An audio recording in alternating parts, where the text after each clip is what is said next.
Профессия – это не просто работа, а путь, который человек выбирает, думая о будущем. Иногда выбор делается еще в детстве под влиянием интересов, примеров старших и мечтаний. Но жизнь часто вносит свои коррективы, и не всегда мы идем именно той дорогой, о которой мечтали. Выбор профессионального пути для девушек сегодня гораздо больше, чем просто решение, где работать или какую специальность выбрать.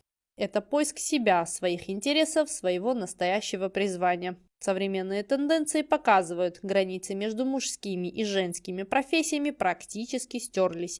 Телеканал Галмедиа провел небольшой опрос среди женщин разных профессий. Результаты показали, не всегда выбранная в юности профессия становится делом всей жизни. Часто бывает, что после учебы и нескольких лет работы человек осознает, это не его путь, и тогда самое важное – не бояться начать заново.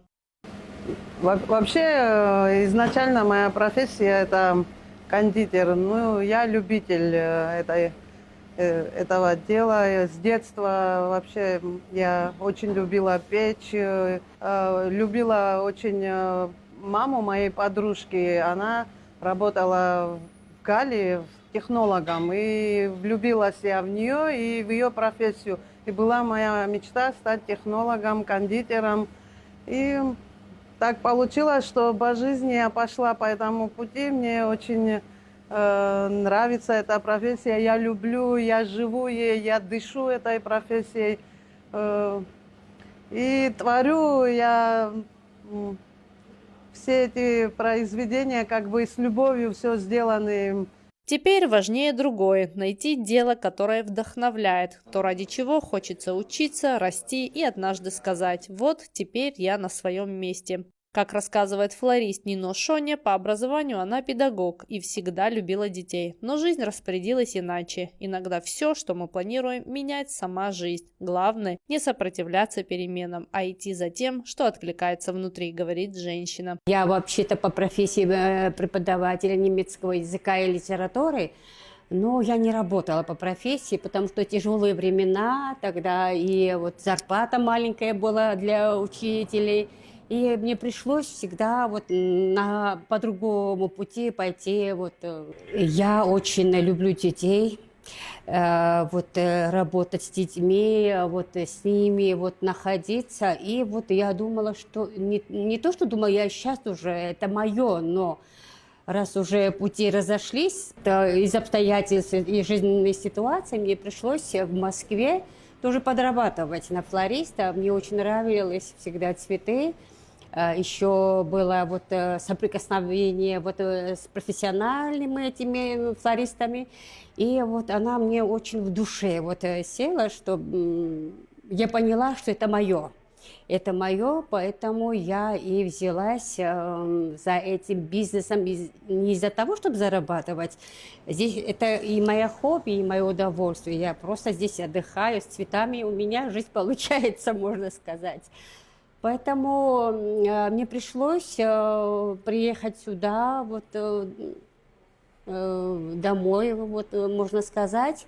И я решила тоже этой красотой поделиться с людьми.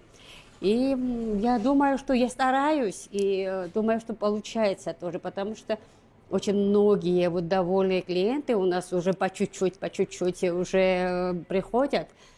И одним словом, это мое. Это романтика, это красота. Да, поэтому без этого я не могу. Путь к профессиональной самореализации – это не точка назначения, а постоянный процесс адаптации. Мир меняется, и мы меняемся вместе с ним.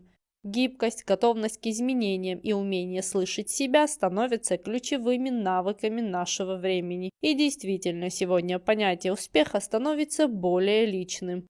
Для одних это высокая должность и карьерный рост, для других – возможность заниматься творчеством или помогать людям. Главное – чувствовать, что то, чем занимаешься, приносит радость и смысл, говорит стилист Кетино Гогохи. Я эту профессию выбрала из-за того, что я люблю эту профессию. Я люблю заниматься этим делом. Все творческие люди, которые могут этим заниматься, они должны получать, во-первых, удовольствие от своей работы и удовольствие от клиентов, которые уходят все довольные. Я в этой сфере работаю уже 25 с лишним лет. Я довольна своей работой. У меня есть свой уголок, у меня есть свой салон, который я создала своим трудом, своими руками, своими усилиями. У меня есть еще одна профессия. Закончила экономический факультет в России. Любила эту работу всегда, занималась этим домом, и пришлось обучиться еще второй профессии, чтобы работать и приносить людям пользу для себя и для народа, для людей, для города. С возрастом, с годами уже перешла на эту профессию. Есть такое. Бывает, по молодости выбираешь не то, и получается в итоге, что ты занимаешься уже другим делом. Есть такие, здесь тоже есть у нас в городе такие, что люди, образованные с высшим образованием, работают какими-то вот творческими занятиями. Главное на этом пути не бояться выбрать, ведь именно там, где загораются глаза, начинается настоящая карьера. Тея Басария, Александр Хуторов, Гал Медиа.